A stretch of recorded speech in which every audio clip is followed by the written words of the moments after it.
بسم اللہ الرحمن الرحیم۔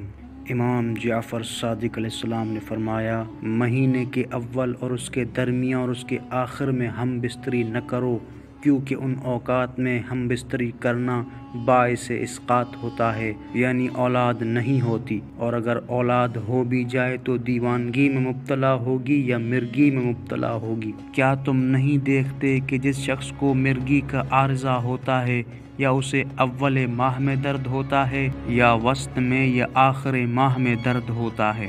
اور اسی طرح فرمایا، ہم اہل بیت کا دشمن دو قسم کے آدمیوں کے سوا تیسرا نہیں ہوتا، یا تو ولد الزنا ہوگا یا اس کی ماں حیض میں حاملہ ہوئی ہوگی۔ اور فرمایا، اپنی بیوی کے ساتھ ہم بستری کرتے وقت بات کی جائے تو خوف ہے کہ بچہ گونگا پیدا ہو، اور اگر اس حالت میں مرد عورت کی شرمگاہ کی طرف دیکھے تو خوف ہے کہ بچہ اندھا پیدا ہو۔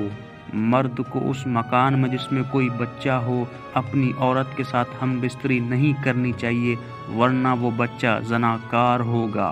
اور اسی طرح رسول خدا صلی اللہ علیہ وآلہ وسلم نے فرمایا، اس خدا کی قسم جس کے قبضے قدرت میں میری جان ہے، اگر کوئی شخص اپنی عورت سے ایسے مکان میں ہم بستری کرے جس میں کوئی جاگتا ہو اور وہ ان کو دیکھے یا ان کی بات یا سانس کی آواز سنے، تو اولاد جو اس ہم بستری سے پیدا ہوگی ہرگز جنت میں نہیں جائے گی بلکہ زناکار ہوگی۔ اسی طرح کی مزید ویڈیوز کے لیے ہمارے چینل شیعہ لائبریری کو سبسکرائب کریں اور شیئر کریں۔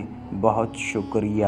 آخر میں دعا ہے کہ پروردگار عالم ہمارے وقت کے امام مہدی علیہ السلام کے ظہور میں تعجیل فرمائے۔